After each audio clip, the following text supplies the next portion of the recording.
ya Saudi wa fidi na Kumasi online TV.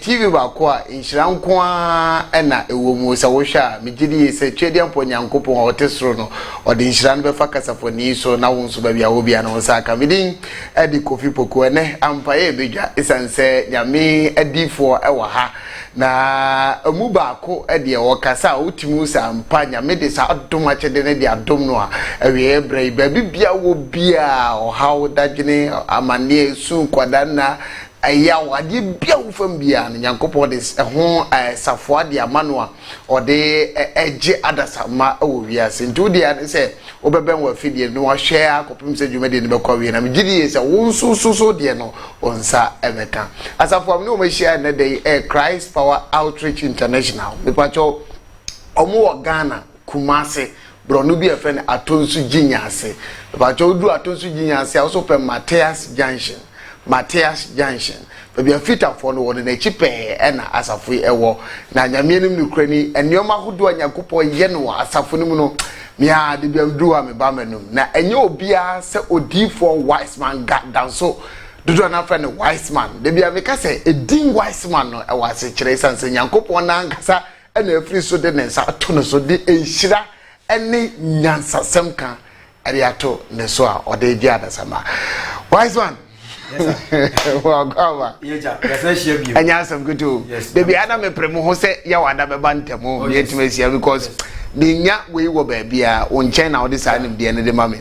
Finya Misha pa and then say that for Performance Cassim say Quachi Adiafabet discanner. Intin say yet Sanaka, it was sent children in Cadabia at Timikoso. Yeah. Send a beya a beboa in Pedmamon, send a bay on the bomb bra. Esifa afa. So because in church na ye church a training. Yeah. And a day I have phone at T4 FM. And there is a saying goes, if you cut off your training, you cut off your progress. Yeah. Yeah. Into the training now I do femono and wow ama ababe ye spirit filled. Yeah. Say over shema. Yeah. Na timam wajina banane. Na se fie sanse bia na abeso o to ahye so a umom wa to ahye no so sabebebe tinjekire na nyame adom eye me manager ba ko pe ho asante radio dey fam the question no last me ka kire mo se papa bisa question te se ne obi akọ nyankopon ho bisa because the question no eto asum na papa we so enye interview bia no ya yese we ndifo sabebebe so enti asofo na mapese sa wise man mu wie din mu hwe niye obi pese o wia ho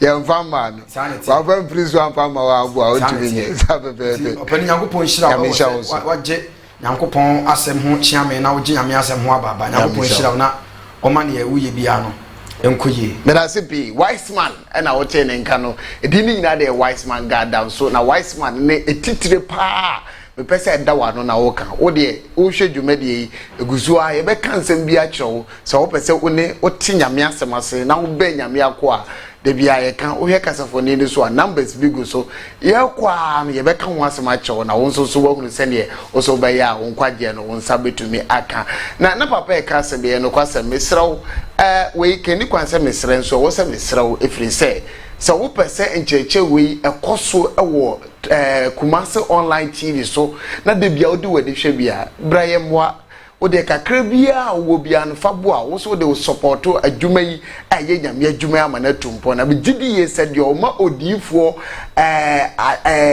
ade no anansuo bi no odifo inshira emmoneda ode kakra bia wo bia no de wo se papa me de we support sa ministry no ade dwumadi amodi no Kumasi online TV na bigidi so so be inshira enye papa nko na wa ha se ne da ye no Reverend Kwachi Kojo Kwachi so abeka yensa ono de bia me ka se ono wa se bus mu conductor no otia na fe wo se question bi che na adwa no de atum na papa so yina no ten mami ko ame mo no so akwa ba so bu Kwachi we are work there as I share you era nyamiase nyankopon adom bibia ko so kama wow and then so what see questions no be bring obi so ye controversial am say that we controversial na mo dia bebo ama wo so atin ya me som ne dia ye na sepa ntina wo so wure mu no ya me show for yeah yeah yeah and cheche na ekoso nyankopon be fa paso ama o mai nhira sa na baby o mo rekumas online tv o say you will be reporting ti I rekumas online tv ya me nhira pa ya me nhira ye wuramu ano no na ye wuramu aye ntumi nyi nyankopon se nche nyankopon na de hyase na de na wie timi ko papa ho na ode ewuram papa ya papa mpa bo na ya mepe na ne njo because I na spirit to go papa fa ye shenya mensa na ye hyase ye bon pa ye na no pay e with Jesus Christ oba ne be me bia o hwe Kumasi online sabri nipa bia o haw bi da no so ne o yale ne santimi nka ne nkrata ne o haw bi aba no so I stand in defiance of opposition. Amen. And I set you free from any satanic activity. Jesus. In the name of Jesus. Amen. In the mighty name of Jesus. Amen. In the name of Jesus. Amen. Any satanic arrow sent to destroy your life by the efficacy of the blood. Amen. I break it in the mighty name of Jesus. Amen. Whoever is watching you right now and walking in a lot of affliction, may you be upliftment in the name of Jesus Christ. Amen. Erade fan nsan to adwuma so. Oma nsan ka nkrata. Se unya da ye hwe Kumasi online no. Ensiw kraye. Amen. In Jesus name I pray with thanksgiving. Amen. Amen. Mahunya me onkonkro to mi sasane. Na sane say dia wo nso so ba bia wo bia no so nsa beka bi se nyame ehonhom na ye honhom te wura ba bia ti ye keka ne say na ye je so amen no na so Jesus wo fie e do be bo ama de ye no so why a part of it today. We have a lot of things to discuss. One am kan ho last week and say na woni ohokra na afa no join na. Last week na spiritual marriage. Ayade ha a Christopher na titire bebre. Na de eye me de wo papa we ho ne say de obi anka no ka. Na de obi anka na nyese ofiri ni pem na e ka nyame wo nkonkron na de sa dom no ka. Tiana asofo bi ne nya adwene mo ntia se efiri so wan fa ma wa sa na tie. Ba nyankopon de adom nti oka no. Whom what cheap free womb or the aba last week me would dream me. They can whom our or mete sos cubus and incubus a home or motas at the nechi. The last week now can one did say, Umuye do. Then so dear, ever more in the Pemua Ankasa. The Copa Panching. Near room last week for the sake of those who didn't join us or who couldn't join us today. You should also have a share in what we are discussing. Instead of after last week missing no obetinemo. Say Papa, yes sir. Spiritual marriage last week. Me de nyame anim me ko nyina na say edon and ye obi ringu o ma adwene me. Say na be ya obi afi no join e. And e bia obi so o kan wo person tim kakra de chen. Ye nhwemu mra. Spiritual marriage ko na say de ba de. Okay. Akopon shire ni pabia o hwe eni ona wanya ebre anhwe eda twemu no da se na twemu no. Last week ye kan sunsuma wale ye ho nsebebere. Na se wanya bi anhwe ntina ye ko ye chi kakra. Ye hia se sunsuma wale ye ene se. Enhye Nyankopon hye ma enipa wale mu no. Wanfa ma abofo. Wanfa ma gini. Ode ma enipa. Ena Satan na pamfo anti ase. Ena omonso so ebetena Garden of Eden any fallen angels ebe wale enipa eni nipa ye sene Nyankopon hyehye ma Adam and Eve the sunsuma wale ne se eniema honema wale ye no nipa eton odayem okay ena yesunya hu se eniema efre spiritual marriage ebi e pornographic me kai pa o short sexy movies eni obi a sebe o wa no he pornographic pictures wow the spirit in ba betena mu and the essential immorality wow you jamanfo be ma ebasa involve spiritual marriage succubus and incubus and the essential underworld manipulation say atade bi abeto bi afanu Yesu mo gem ansa na wo de abecha wo de ache ansa na de becha de ache okay enya san so a okwache bi ade afanu Yesu mo gem because obu ade na ade che no de be ko atia wo ene esua through tattoo say entre ye trotro gu ye ho no Nyankopon say eye na chi wade ene esua about 10 outside in the late night it is obi dwale anajo a it involve spiritual marriage so dwale anajo e wo bathroom a spirit ni ntimi ma but it's a abwantin plane petem spirit ni hu a wo kon ne kon timi do etimi do so what I say okay because enema eya na enipa adi na ni hwe no eye more influential than ne eya na ye de asonte yeah ne ye de hu ni de eya na attract demons ni nipa nyina etiwe ne niema last week no ye hwehwe ya ye bobo so na mefa sa akwanya we so aka kire ahwefo nyina say spiritual marriage le bi what say of be come one some baby but me dey any different dimension yeah the same thing is say me chiraw esie ma chiraw be am 2 million free here last week me chiraw the origin and the concept of a spiritual marriage yeah because bibi ngwa ka papa e bera nje chire de ali say bibi akwa kana say me chiraw baby free and in the same thing e be ya e ma sunsun aye friend incubus and succubus ni ehia mu say ono ye oba awo wale asase so mema na omoda ena incubus no say eye asase so demon na owo male shape awon so onem mema asase so mba okay it is succubus any incubus no omo ye nuafo a omo ye the daughter and the son of Lilith Adam first wife ena esan ye falling angel ba ko ne ma ena be ye succubus omo na nipa da omo be da ena esan suade bi we say succubus no ade etimi mo survive long pa semen no semen sperms no eno na say omunya na etime boost o ma hoden etibisa ho say odai na hu say ho nyina say ne sperms na denti na fi ho bae eno so ye asemsebe okay ba sa na omugye saade no omoton sperms no omoton timi van say obi ko fertility spirit wo ana konfo a wo den wa sa sperms na ono obeda na otwe no ye the more spiritual ye the injective spiritual na etimi wa mo akonsivu no awo etimi pa bebere awo ma o mu say yo ma nya o ma ebi ye nsuo ma ebi obi ma ni nyina the work of succubus and incubus na ade ba kwa mesua wa Christopher won say me ka asem we na me nu me hoda maka na be say sisupi okay say enkramofo agi atum say Jesus is the only way to heaven and as a God enka I will convert myself from Christianity to Muslim. The reason is Quran there is a lot of interpretation. Yeah, King James version, American standard, one standard, concordance. Translation na be adoso. And a Bible ba ko peno.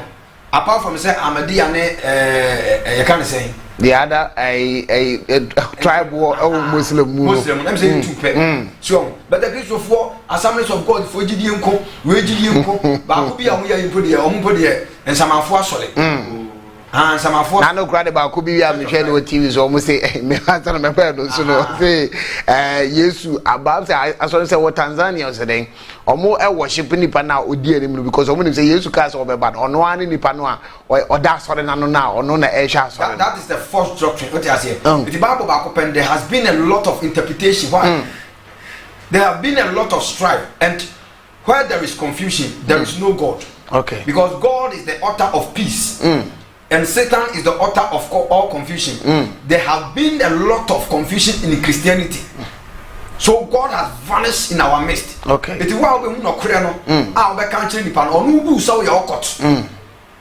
ade ba ko nipa ntimi nye kopim so soro baba wie ne say adesua ye nsua wie so what you say obi say ade na mo ba mo preach adwen sa kira what is salvation means to deliver from sin consequence of sin poverty sickness and etc it as a book of Isaiah chapter 61 verse 1 or say the prophet said the spirit of the Lord is upon me because God has anointed me to preach the good tidings to the poor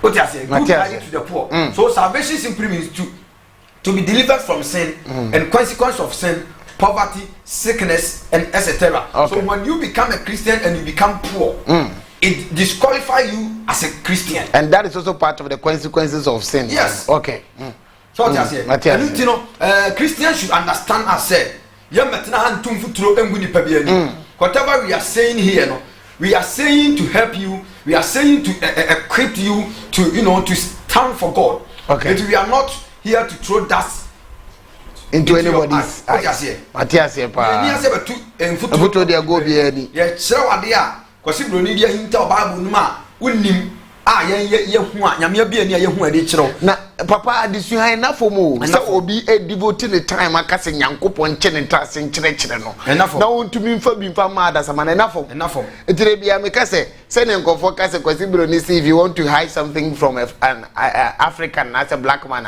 put it in a book no na sometimes only sa phrase no be ya adwene efri say ye nche da mpa adesua mpa kan but you okum na kuma ma kan ni adesua no okwa chiri pa ntimi de bia mani jo ho because nkyerɛkyerɛ a wode ba no ene obia ne betu de sa kyerɛkyerɛ na ba e de bia me tokra de almost 1 million for research enya me nko ntina me yesa se ka me nko na me yesa de a enka meda me yesa aboa ahwefo se ne be ya wona etia blochiri na enema bi enkoye because okotena blochiri abro ni adwuma okofa time wenu akosua de okofa time wenu akobɔ mpaye okofa time wenu akɔ enu ntina awrade de yenya besi wo se yenye yensua de ne mfa saa nimde bi nya de emmerɛw se ne be ya wo so obetimi hu abraba no pomasi bere enti me fa kwanya we so tu abrochire fo bebere fo se sometimes na bebere ni twɛn on se obi ho ade wa ahombo ne ase sika sem na adwuma afa no so wo frɛ wa etwa so nya little time ma na otimi di ye adwuma no ma no because ade ne ase be years obeso ode just a day aye ni nyina ma no but onyankopɔn bro nyankopɔn kra no ode day 1 day 2 day 3 ene bo wiase aden one kasa just a day na bibia ama so God is time. When you see time you see God, when you see God you see time. Okay, so omo fra eya omo nya bere ma na adwuma no awurade mfa ye nso ne nya adwuma no mo o bebre omo fra omo ba mu bu ntem no do. Okay, ewi aso nso no di nkuguo enipa oje enkuguo ani abamuo nsam tom ntem eti besira mo fra ya eya mo ntom obo yen na adwuma ne yenya ne ye mam why bibia besimu ye papa ye weda se bibia wo bia ne hye ne nso say a wise man God danso wise man God danso D4 wise man God danso ana de ne hia na aya na messages abinya na aya na very encouraging because e bi no bo ha aya na de bia komo pa na kapapa etika safoni so ne ye din komo se ne ye ka no wonso betumi aboa masa ani so de no e de abam wo se me kan me ka se edi kon se me sere but me sere se juma di eti se no wuhia se wonso de kakra be support ni aboa ma nyame juma na ye na tumi atumpon na dare da nyina ncheche eti se na ye kama wo so de jewi opeye no atumi aba ma wonso wonsa atumi aye akabi ode ketua bi enso akakra bia no ode tuma se papa I'm using this as a seed. I'm sowing a seed for your ministry, sowing a seed for this particular program. Now, oh yes, so I'm just saying Yankopon. Oh yes. And so I do inshira ebeba. And then yeah, say a kwan be so no bi be fa so hunu say no was spiritual marriage. How at all would one know or notice that I have a spiritual marriage? Ya kan last week papa tim kakra de acha ye ne me a me tio me a me show ene wo a wo so wo hwe papa ebe ye den na me no mie no hunu ye say sa spiritual marriage ye ho mu aware no me nso ebi etime so papa me da se ne edi kan ekwan a obi be fa so hu se o spiritual marriage akwan obi be fa so hu so spiritual marriage ne sex in a dream. Sex in a dream. So no obi da o da yes on say you obi o wada mpanifo say ade sa na asama sa nka ade asama nka ade ene ka bibia nsi akire bio bibia so nsi akire bet obi wo ho beda no na ohunu hu say ono obi da ena obi amfa nhye ni tirim say sa fallen angels na omo be wale nipa na omo beda ye so skubu say ni nkubu so no omo mutimi da ni bibia bi otimi yi ba ma oni na tena de dada a woni na gya yanim na oni wo da yim otimi kura yi ba ma oni ni ti se sie yanim na oni wo da e wo da yim to waje ba yo se ukunu kura na ne wo da yi waje ba yo se ba ma ye wo ne ma bebre o mani pa so da yim se ma kire wo kasa fi so da say imagination enipa imagination ti ma no so da ye but obi wo a onwire gaman ho onwire gaman ne ma bia ho but obada so da ye no na de da yim no na obi ni ne da eno kire say nipa no or spiritual marriage and as a spiritual husband or wife. Okay. And ye di kan ba ko so obi hwem sisi an otai so da yemu se ebi okra ohun so obi ni da but oba sole a obeda obeti nani no na stems no ase ne ho nyina wa hu so obi ni bedai but na ne hu nyina ase edi edi kan ba mo obi hu so spiritual marriage ni se oda na hu so obi ni da very dangerous. Okay. So sex in a marriage or sex in a dream, it is satanic to have sex with you in a dream. Sex in a dream are demons. Okay. Have sex with you. It is also that when be no da e money na one wo beda na one wo dan so a e wade bi oyinjete ma wo. Okay. Ono da wi a odi bibi ejaw, odi bibi jaw. Because one ade a ma the purpose of spiritual marriage ni say demons no be wale enipa sane be ya on be define nipa from God. When you see yourself being sleep with a man in a dream, it is called spiritual defilement. Anything the Bible say, nyame ka kire Israel for say, near one oba bedan onwale no nsi ni ntade enanso anane obeka oba wa ye bra ho no. Onsi onwale enanso no nsi ni ntade enanso mfa nsen awiem na awia mo so nanso. Ade bi otena so fa oba ne bia no so ehwo nte. It is spiritual marriage. The purpose of demons in be wale nipa ne say they sleep with you to define you between you and your creator. Okay. And here one. Two, purpose of spiritual marriage is say, and as a spiritual husband, they say, on would die or we kill your inner man. Also, enipa, when your inner man is strong, your physical life will be strong. The Bible said the spirit of a man is the candle of the Lord. It your inner man that dwells in you, no, say spirit be no babeda. Or we kiss that inner man and as an inner spirit na etimuno sa inner spirit and as an inner man no different from the spirit of God. Yeah. The spirit of God no ebra nipa edi aduaba no spirit of God free nipa so. Nyame honhom ni tu free nipa so. Okay. But na a nipa wa inner spirit. Eno na the breath of God no a nyame hugu nipa mu no. Home na nyankopon de gu nipa mu. Eno ye gift nyankopon ede ma nipa bia. Eno ti na Bible say for the wages of sin is death, but the gift of God is eternal life. Through Christ Jesus. Through Christ Jesus. So when you receive Christ Jesus as your Lord and personal Savior, you receive another life. Oh, okay. The Greek word is for the another life is called Zoe. Zoe. It simply means new type of life. Okay. So when you become a born again, you receive Zoe. Okay. Which is new type of life. So the life that God collected from Adam and Eve when they sin against him. When you receive Christ, that life God will give back to you. Will be restored back again. Yes. Let's just say to us here. Enipa bia wo home ya nyankopon de ama wo say no na de better transaction. Yes. But say ubenya eternal life no de nyankopon yi free Adam ne yere so no. O de akodua Jesus mu. Enti so obi pese onya saa honhom na home no foforo no a agi so obeji Yesu di and na be Holy Spirit. Okay. Titama Adam ne if we bone no na they have the Holy Spirit. Okay. Plus the inner spirit. Eti nipa bi o wiase bia no both fornicators, pastors, elders, teachers, nipa bia obi atimi so da with inner man. Matias papa. So Matias say enka Holy Spirit na man so da ye de anka ni kwa say de obobrabo ne otimi so da ye. Nyankopon the inner spirit in the so ye da ye. Okay. So it is say demon no beda wo da ye ma. Sa inner mind na e connected to your dream life no. Wo wiki no. Okay. Because the strongest your dream, the strongest your physical life. The weaker your dream, the weaker is your physical life. Okay. So I say the weak your inner spirit, you know, so that it cannot connect with God. That is the purpose of spiritual husband and wife.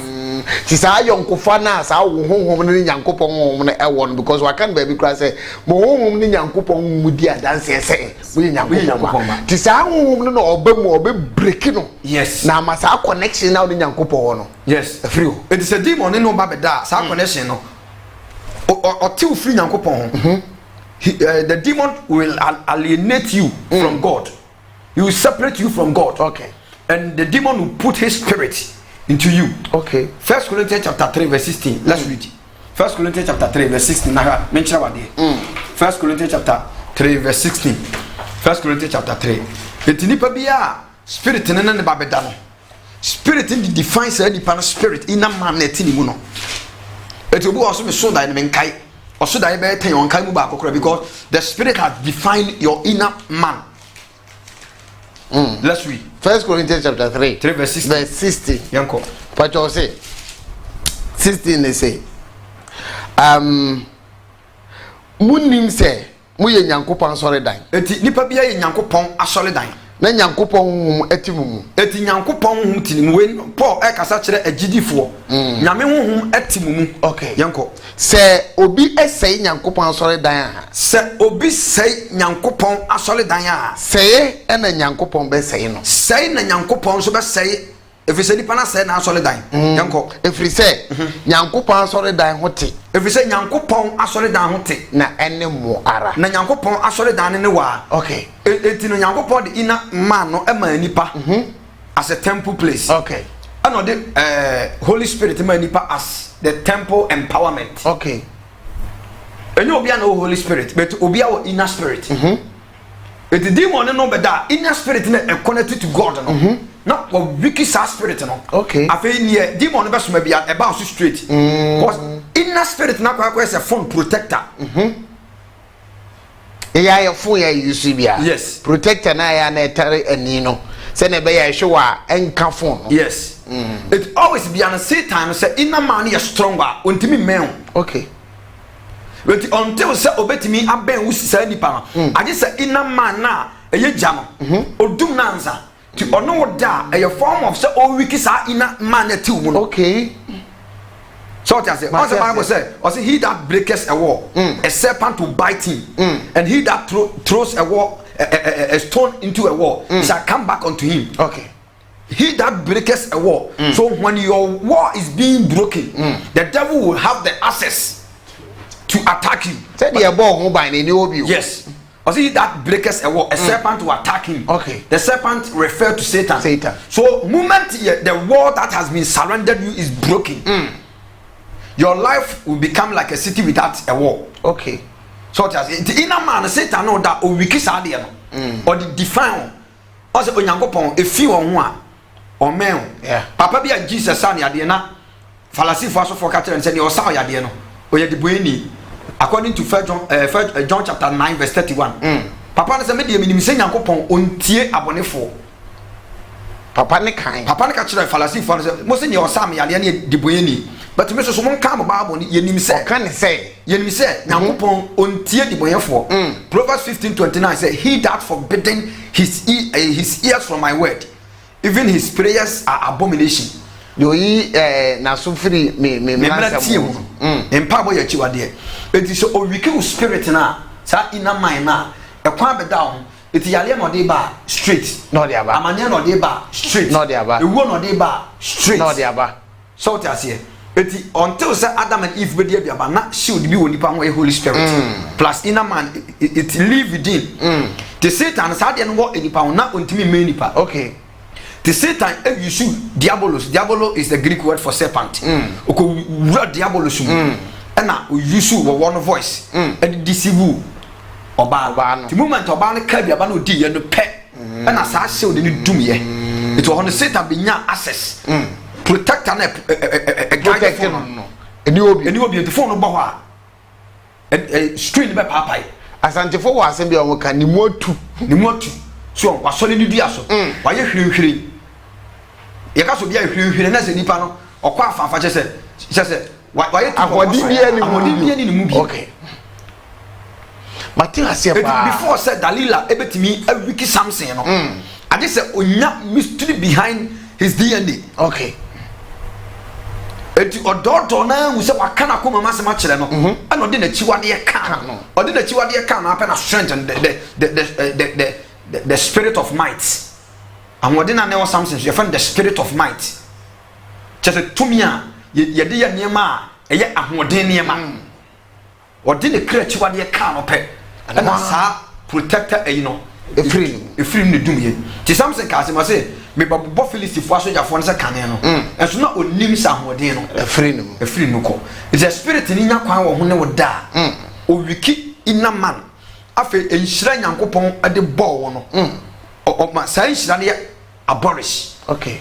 O yi san hyira ne free so because e kwan aba be down eti access bi enu abetimi afa so aba be blessed because e kwan down. Okay. Eti spiritual marriage asen na ye kan sa no ehu papa enya fadi agro se ne ebi mususu ni se enya fadi agro no ebi kan tra sa ebi kan tra. Eti spiritual marriage, the purpose of spiritual marriage no Satan nankasa na yi falling demons ne say money ni panda na mu fi say de be ya omu me omu bofo no na ye benya omu kwanya ye den asai sangrofo no to ka sex in a dream na ba ku bi a wo kan e wo sex in a dream aye me hu ni say so obonsam break sa inner spirit na wo no mu a oba de opese ode ba bi obetu de aye den e de aba nti obi a o spiritual marriage na ene oyo hiami sika ene the juma asai ene ne ma se bia ye nkwasiafo ene problems no efiri bonkum ba because sa inner spirit na wo kan no a e woni panimu no obonsam ama na ye mrent do di fra bonte ba bia no straight account eyi me hupa yes straight account because inner man na etumu no Satan ye wiki sa inner man no when your inner man is being broken you are dead. Nyankopon ma nipa bia bi Nyankopon de sa ina man ma nipa talent yeah obia obi abonefo obia we ina man oye nipa nko ade Nyankopon de sa de ni bia yes ina man the Holy Spirit ne ba e be flow it ina man okay na mo ye powerful okay so what I say it bonsam purpose on nipa e de be dae no o wiki yen o te ye fi na me egu ogu ye hu fi eti yentimi me Nyankopon yeah so it's in a Bible say momfa suru ni ahompopo nya mo ankasa mo kra nkwaje mo adwuma na kenye nwanwa papa akane no Adam Abraham Benyame akane no Isaiah Benyame akane Jeremiah Benyame but ye person nko ade akamya asase yentumi Benyame we na mama adwuna abaso say obonsem afa kwan bi so break ye inner spirit ni ntiama ye ni Nyankopon ayonkofa no and I say ate ye ni Nyankopon ayonkofa no sa inner man e break wo na bubu. It is a serpent will bite you. It is sex in a dream, no. It's not for fun. It's not for fun. Enemy nyano kura mesa ni na debio because they begin die no many ajepa. Emi mi gemi. That's the again is you wosome no. Beni jenti seka ne kokko besa abam dai bi akampe. Matisi obi ka bi sape. Yes, it's a curse. Sex in a dream, a curse. O spirit na ngasa ema so dai no. Ehu agufi. Ti dai papa bi no abekai. That is spiritual defilement. It is sex in a dream. When we want to talk about sex in a dream, we can talk about sex in a dream almost for 2-3 hours. Yes. But Papa, Mammy Muso assembly and Sada of Kachi was assembly of Busa. Who said, I told the beer, you are the road that leads to a particular thing. Okay. Yeah, sex in a dream. Obu Okana, Ebian and sex in a dream na no. But do be obeso diano, not be maybe at a flower. No the amano no so ate flower e the amano oh yes e bi kra na wa bam na bam bi kra na wa fe na no kakra e bi kra na no order na chi kakra e bia wo hu se one ne ye sex ne de but e bia hu se process of love making no enu mu ana omugu so eno so bebre e imagination obi wa odoba maybe to the sense odwene be man ho ade kodayim sa dai na mbam okay na ebi wo so a se so dai hu se obi ate flower de ma wa enye ni nyina na ya wade. So sometimes we also be at the flower mawa. Ubewu. Ah, Baba. As I went hey, Papa. Wise man God. Udine wise man God. Yes. So also die. No be at the flower mawa. You mean na natural ware. Debi. Ubewu. Uchrim say. O papa wu ya mkosi and then am the tone naso. Okay, flower ne tone naso. Flower na am the tone naso. Tade tina hu so bi ma flower. Ubu ni say ye awale nko a. Ebu ana e deaf. Powerful. Ebu ana e deaf. Ebu also a spiritual marriage. A spiritual proposal. So what I say? The belly this I want you the belly this I have ya man ring ya man flower bi afeni the ring guy then. E the amount. Asha won side. It is sex in a dream no. Nipa bi o hem se see your taso then we say wa sore no ho asai. Obu okro bi akete me kai bere bi ya kwa Ahwea Mountains. Na sofo ba ko. And them so US yamya ya adom ama watima kopie US. Ye bom pen we ye down me hu say oda ho no obu no pa. Mountains so sofo. Yes. Dry fasting, no, dry fasting. Makacho says Satan is no respecter for anyone, including his mother-in-law. Naso. Oni ko mu no. Ado bon sam waso.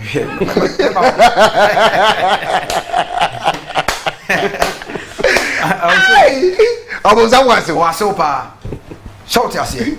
so for no bu no musa oso na hu nyina ase na mi say oso for den o se oba kokokokoko bi pa chese o de no to chire no ba na ta to gugu no to ho chese so eto no hu bi da ti na ni ti no na se hu nyina ase fasting was say no was fasting no the top of the hill mountain so bonsama teme wura ho aba ho ene obi aba beda it is sex in a marriage no emfa ni agresa mada obi ni ma beda we de anya hwe eye bibi pa ohunsuo no ya twe bi ko ba bi ana ni atoso mienu ade ni pa I send papa baba so obi send message wa okay very similar to the old council for you. Also, my name is Angela. I'm in New York. Okay. My problem is that anytime I feel to have sexual intercourse with a man, and I am being dragged by a certain spirit to somewhere, is either I masturbate myself or I see a certain spirit of me. Even sometimes when I'm in the midst of people, I have to quickly go into ladies, and then there I see somebody sleeping with me, and then I feel so much. No talk about the same. Or say, or not the end say, I told the via or tinipa mua, ayana onyat in castle no be better. It's a muana onya a junibisa own free nipem, non co baby, or belcono, either say, or no other than sa, about shishano, na sebe ne waba, and also say, spirit to beat me kaguna so own free or before our quarter to step baby or mujo monai, or quite no so obi and then name da. Na one and one son. Drew bloom, baby, or non spiritual marriage in a druno. Sa incubation, what bet Tinimu pair. When you found some Bible, eh, Angela, Miss Rowe, Odiana, or non level no, Odiana, or non level no, level no, non spiritual marriage in a dream. I just saw you better for pain, Bamiho. Okay, let me break out the man. You were buying Baku Unibia. The Befra and Chine, but the Befra and Chine. I do dear Batum, the Cradam and the Galley 12 o'clock. And one, yes. Oh, my didn't be a worker, me, Papa. I didn't crack in a watch, no one. Yes. I did a craving a mature man, saying you are by me in Sabia. Oh, you be seen your room. I have seen your room. Once on whom soon the Abambia boom. I do dear Baba Copato Nipana Crada. On from your Ujari or the Tetiwas upon me, the Jaluan Pepano. Who did the wise man God? Oh, who on the life would be because Lydia the baby, do no. I did bet me a cool. I did not baba while I and one day. Spiritual to me, Champana and on Tama. Okay. Once in the blue moon. No, Baba could not bear back no call. Costing them Pinano. Best of Bewalewa. Or Madon Sow Wong. Or the King Bema. Just a day one ya. Also Jesus won't toss me. John chapter 8. Or someone dear. Mufre Abraham said. Mojani Abraham.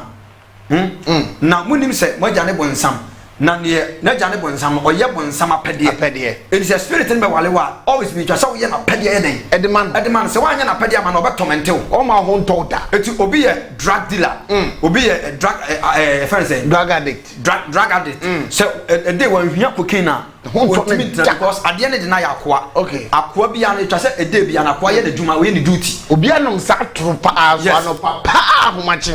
No, 9. No, but a and no, easy thing. And yon Epunum, and yon no, share Abadam for whom, but then our Abadam, who Ghana Sagana Tamleka.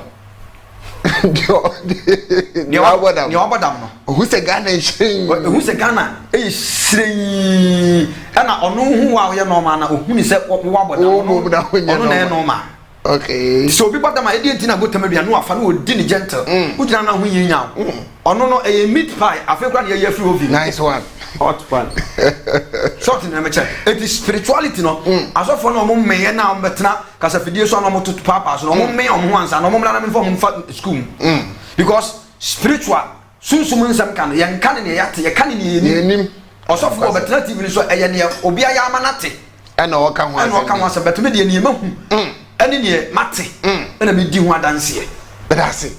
Some watch it. As an obese because you see, I can sex in a dream. to odi e be wura mu ama ya to ya kwanto so minim se bia wo asem bia obeso obusa na wise man nto so ba on sa meti ama wo si meti sa che se ya na menti ase o papa wada o ma me sire bisa me papa nante ya che empempi papa checheye pi wo checheye nema na minim se bia obetena TV ni so a abofo no om ye adwuma no so om multiply o se dan o could you believe say sensem papa kan ya edi na che ne nam kwa onka bi ma ye nte da kasafoni so me say me nwanwa se enne papa bie nsem akese ati sei na ya na ahwefo na da maso online TV as isa say papa me di na che nye ne ejimbese me bisa no the other time obi frame me catch me bisa me say o papa no me hwe na say di ositi ho na engine eda ni mu no enya eso ne body way ama last week ko ka ho asem but ena de edi twam enti papa chese always no ya na me aburo waje no tiase so why short for weight who said this kanu kwa ade ba kwese tiase dim de ye de wo yeah knowledge is a gift se mpanini ne didi aman so de a nkakufo an ko sua because yon kokrafo bom krokra poma mo bantima fie ni ashton fie mu ko mo na se fata so mo na se fata okay ti Job chapter 12 verse 12 say enye won na nyini pile ni nyansa enye won na adwene wo mutiri mu ene hunu mu I was born to teach me Ghana ha say so for wetin dia maba fom na enya wo no to be bre wo ase na ye de no bi ba jini kwa so be bre wo ase o dia ahwefo pa mo hwe me say na 10 years no kia na masa luku say ye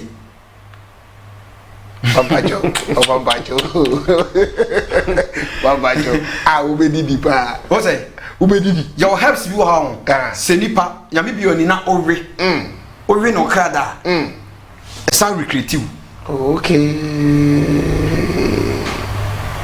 o ka sa wo kwa be nko for the other to talk about me yan she you have sex in a dream and na wo ka yemra ye hwe de eto aso na de emukura na ye ntim kakra na fe ye hwe de eto ato okay ne eto so mienu am obi hu se o sunsuma wale soskubus ni inkubus wale no ne eto so mienu ye steals affection and attraction for your husband or your wife se ye wia obi akono ne na tenka ama ni kuna na ne ye odu o hwem sisi ye ni kunu ni atenka ma no awo hopa and the doors papa me say obi hwem sisi ye be mo ne ne no oni atenka sei kitikiti man wale ko ni bi ma oni atenka kitikiti because the spirit in baba wale wa wia your affection and your attraction ta watenka no spirit ni wia because oni pa bi antie me say spirit of wale ni pa so skubus and incubus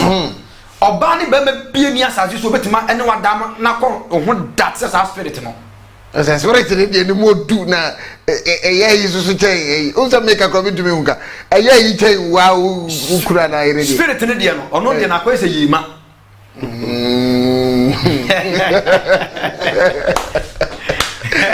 ai spirit ni de na ko say yima oba ni be me bie no betim no wada wo wiase say spirit ni da ana spirit no be da hunsuo ba mo tse ne physical no be da the car say Ezekiel 20 so 23 as say o se mo sane tse yo tse mponko de on ponko hunsuo no o se na obema na ise funumu bema o se obema na ise funumu bema na hunsuo e ba yo se mponko de efi se mawura de mo yankopɔ ma yaso de atia edi sa spirit no so ba wale wa he steals your attraction and your affection for your husband okay okay obu an yire ne dakora o sa ko twetwe ne bema true ma me ba ko from US o se papa preaching no be preaching sabi kunu ye bi o se ni kunu ko share dwan se be ye no mpie na one day na bibi ka kire ne se on tete ni kunu nko he ba ta he de oyo on se key no ba bi de key ni she no sa ho tokuru bi da ho tokuru no ma me so de na ni titemu ni kunu a chese one ne dai kura na hwere ba ko kura mai wo jina sinkim na se na ni ayere tre se ne na sisi jam ena kwa kudo nsu kura kwa brande ena se eno ani si hu sabam sami akoban otutwe ni bema yi o se bema ba no o se ne de siri yo bema ba o so hwe ni no frem ka se papa me kuru o problem bi otutwe ne ho ma mi nsu sabi o wa chiri nyam sa wo tunyam o wani munyam sa wachinyam entika tinka de ka wo be ma de ka wo benya kura because obayi obabu na je se ne husisi ne ho so o che range over latest oba so no pa o family so so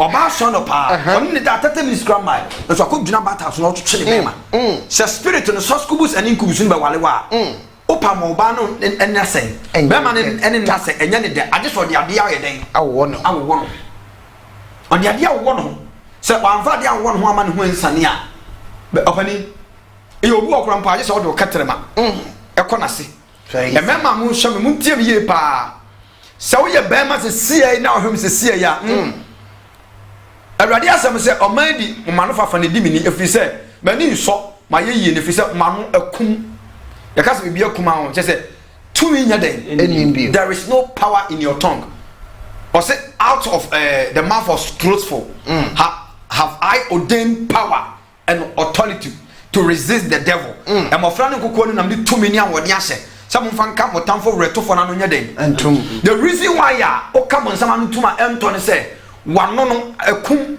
ya ka se sekan anu okuma so nim ne entumi entwaje eti Ecclesiastes chapter 10 verse 10 say so obi edo na ne nkranta ne kuma itwa so ma na basam ye dene eti wo wano akum odi wano ka bibia emam because odi efi ai den aka wano bamba bi pa oba ne se so wanfa ne ka trema anko na se a onya feelings taje se oba ba oba ya ham nya daje odi na no no di nyame aye no ye sua fim nofo ho ye sua fim nofo me se before me I wonder the number of blacks ever go heaven that be American same way ara ye nduru tan because we ya me chiri obi sa de no preach salvation unim preach akọ preach na papa say de e kan ade sa che ya me na e kan because unu de wo ya wo na itimi bu ama wo free wo so a be dey baby the most precious treasure in this earth is to conquer your enemies. Yeah.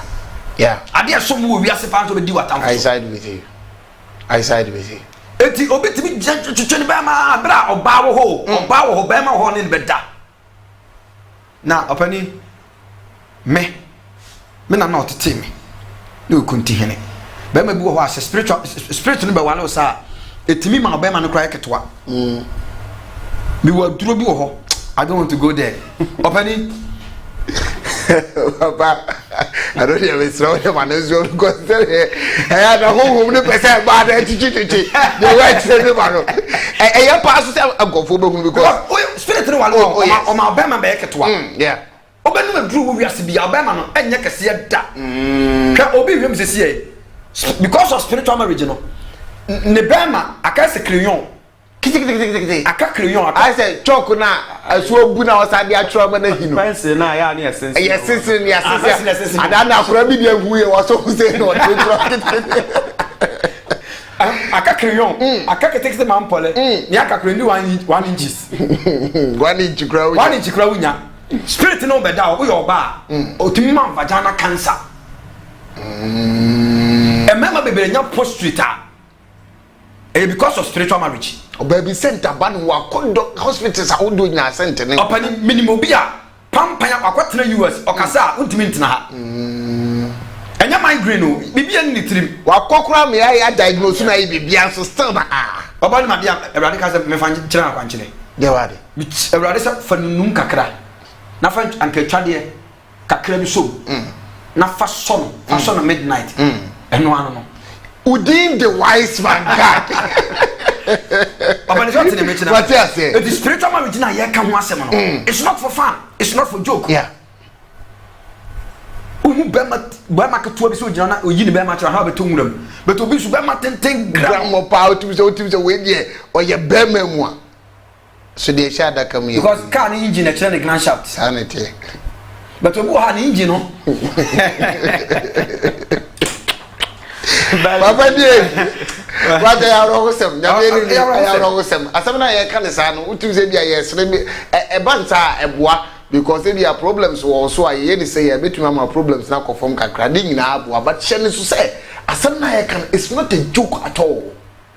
If you are having such problems na e down so a one kasa obedi adanse say onne wo ho ko tumi kase na be fawo a na she say ne papa ekre no obi di shaft kakra cut won say ne ma yemi say na wo ba say ne o si tie tete working soap na wo di bie kwan the next 6 years pacho excuse me to say this tokuro no be say papa ayaro o say mera asana mera ho because abrochirefo de be bire no omda na onima ade abayinfo timi use as a penis a man so obi abayinfo no be so no be da si on so wo ye ne ba ye wo blind rich kire say me abayinfo de me ko adidie beti mi hu edi say wo ne ba no na wo nya powerful a say oni nya me protection a wo be ma na nya me de ball as a be ma no abefa otimi age be ma no na ode abona sene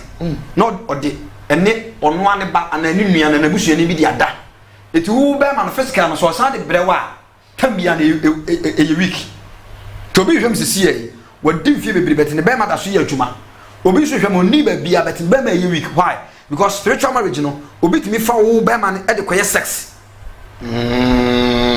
adan metise na na bi ka bi chene we di aya some say kaka papa so ba mkwan ameka okay o say enkwere ya ba kwara jomo ntiase akure anopa mimi penini me sori abu se ma yansi tutumi ade me ba no tumi de na de koya anopa wode bre mi ana odi so waka so sunsuma sem no omutimi de bofre dua on bofre no de dua na ya na lips ne so no obuni say ya or the count na yasi 7 times or count recitation bi o India book bi mu me se be book ni di or count say ya e beda ne be ma eno so no beda so wonye ma moja betu te ma bebre na omo pon all of a sudden obedu ha wonye tu no obi okro so da kwa na ni kunu na ne de ate ne na moja nyam ne na ho that is spiritual husband that is spiritual husband papa obi ani o they work in a various ways omo ye adwuma wo akwan hodo bebre so ti ase enti obi wo ha spirit ne wale na owia na affection for men for women oba ontimi nsi oba pe ba na bi hwem sesi because of spiritual marriage ontimi kan oba so pe no ende me ni bi pa papa ontimi kan oba se me bisa no se me de nya me star no me de me se ne siti de me kura me ho na masi dabi ohu oba kura no odwane yes because affection of woman man spiritual marriage no wa wale nti oni atenka ma oba okay oba bo oni atenka ma be ma instead of say be ma ne be da no oba ko to artificial penis na odi won ho eye den na enya spirit pa na betena mu ahwem sisi ya utimi di kakuma ewurawura wase na wo wie na sa ko di kakuma umo hudua obo hudua obi timi fa kwadu na odi won ase ebra mema nye na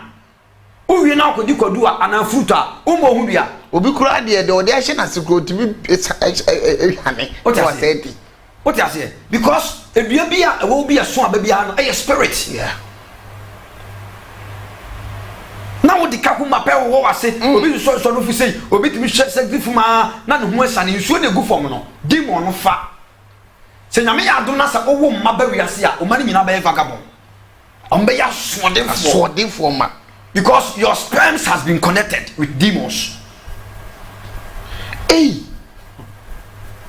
my woman bi ne ma ba tre aswording kwa we ko for problem but we nature say free baby free. Ezekiel 47:7 say abebu semi no kure say akura nse oni ana wose wose nam ka say asante for bible sa na o bible ah baba ano bible yes o say abebu semi no kure say Ezekiel chapter 47 o say no kwasem abebu semi no kure say sa akura wa nse oni a no so say na o say yes bible kura kan wo yes and listen a crab does not give birth to a bird true akoto on ma da eti mo mana o maso ade no mu ba ko ayade be nyame asotwen no okay eti obi o wa ye wia na affection ye wia na attraction tinkani ho oni be ma da nya ne de oni oba da nya ne de aje so kwotwe ne be ma nipa bia o ye masturbation na say lesbianism bia no you are cursed adomem nyame adomem de da the art of foreign angels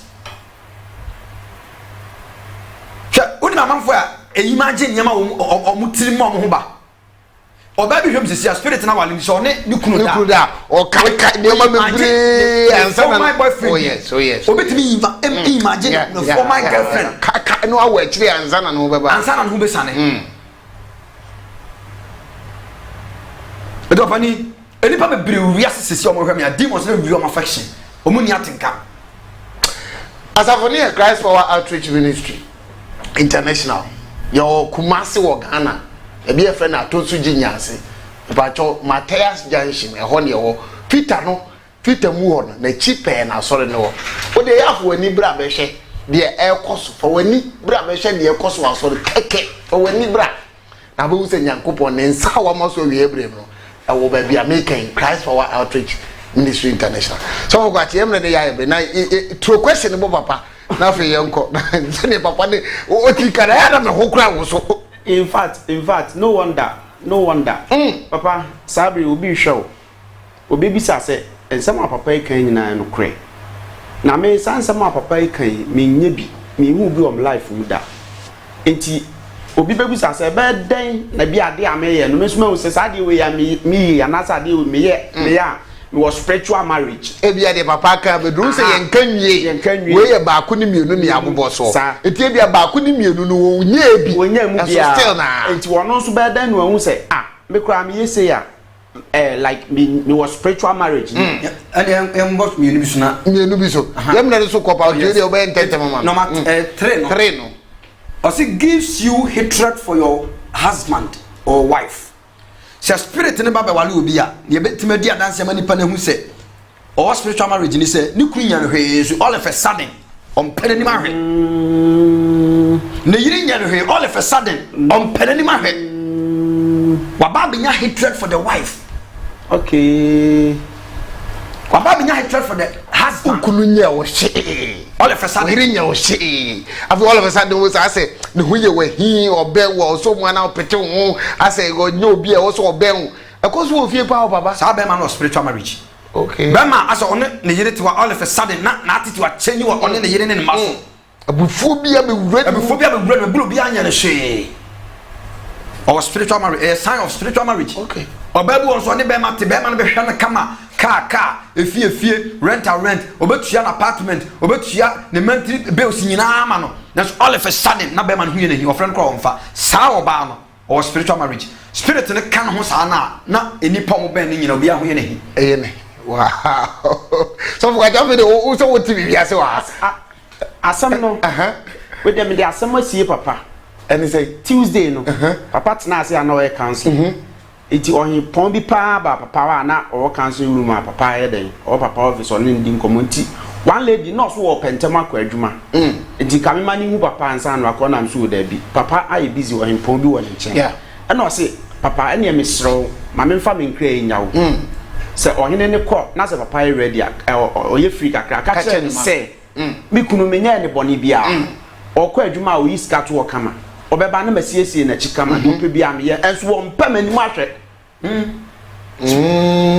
spirit no twini nkunu te ba sa na we win you because no you powerful chen. Okay, to win by man heart we win by man heart spirit ne kan ho a on the spirit ne yere ne nkunu do so spirit bia wale ba ko etu akone na mo so ba le du point no ba no do e wo ne o yere ana okunu ntema esa sa ne ho ade ntino hwim ba man akoma te hono ba man ho ba ye wa hisa wonya ne hwe obi hwem sesie no obi a relationship relationship omo be ware e do ho ya to ring ya to bible gu ho are you so to tori because spirit na man ati ba ko ni so onya ne hwe atene biensi aware fo ye wo problem o aware fo anya asem ketwa ye kan nyina esi ekoso wo fie wo hunu odi wodi ehu bi me pa chewo asem ni titi afa number no daka sofoni no so wise man odi for wise man number na wo fa ofra so odi for wise man wo se ane o se media na wo boss na no na me odi nko papa me ye den na me adum nti be fa ne saso no de ajo odi afre na hwa ade papa ye mra na eko na fa ba ku bi so so ma me. Number 5 denies you marriage. Oma wale da. Spirit ne ba be wale wa. Oma be me bia wale wo da. Oma ba bia wale wo da. if it's a spirit no ho den chain sa physical husband ne physical wife no say spirit no ba be wale wa be me bia obaba nche so ba wale bia no listen to this or say many women and men are unmarried because they are married to a spiritual husband and wife. Married women are not married because when a man comes to marry you, the spiritual husband goes to them to torment them, and either in a dream or physical, the man frees and will not come back again.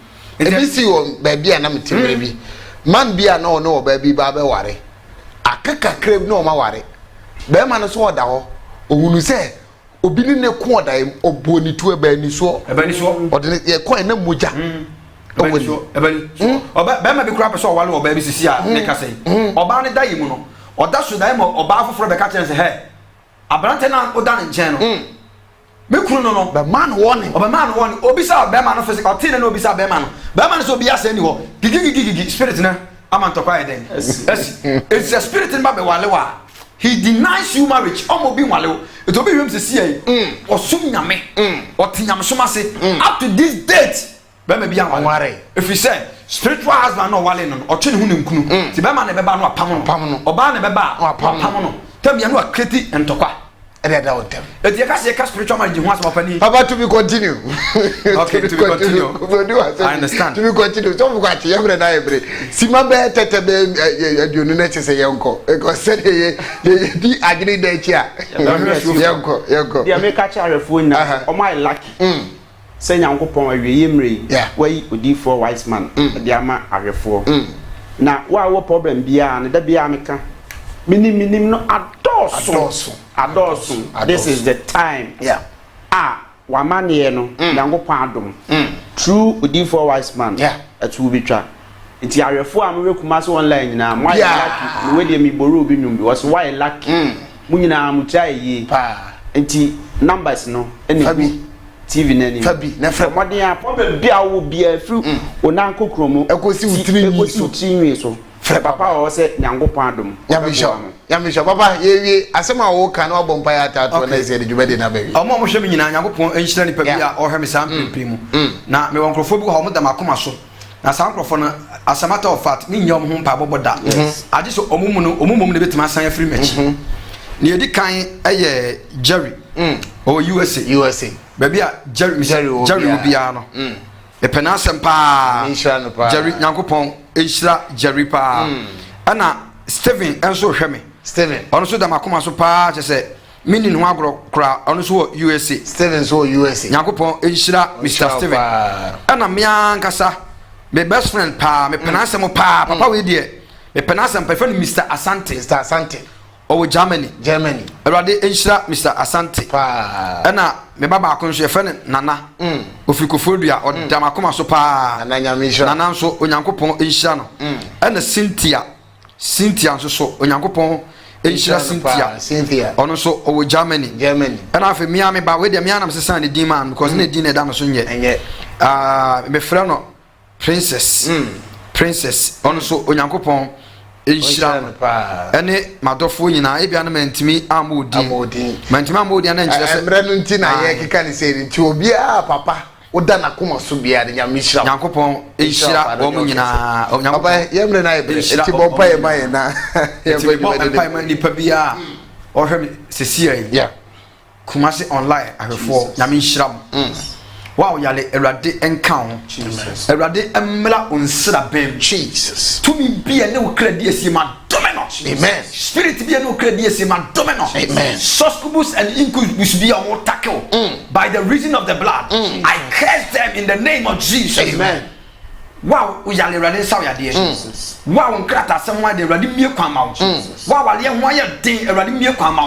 wow ni anim nyam erade mie kwan ma wow spirit bia wale wi wade papa bi meje wade ma back in the name of Jesus I pray with thanksgiving amen shalom peace amen nyameba edini ye ba kopɛ wise man god dan so dodo na friend wise man friend no hwehwere kire kwan na Nyankopɔn be nam ne so ama waye nhyira numbers ne gu kasefoni ne so WhatsApp line ne so ka ho de oye ne audio a otie pɛ the hands na se fata so no bedi honko no bedi honko akwankyere papa awo wa yankopon nam no so ede manema edini ya wise man garden so enye ono nko one reverend kwachi kojo enso ebeka yensa questions no de bi bai me so abetena mu aje dwumade ne baba medin ede kofi poko nyame adoma da se ne ne behia na ya toa so wote se beka to be continue nyame hira obi bia afei yesoisha awo fia Adam Safo nyame hira no ba se watra no ayi bibia executive producer Daniel Yaboa onyame hira obi bia na nyame adoma da se ne yede muhia so a yesefata no honsa ebeka yakramuna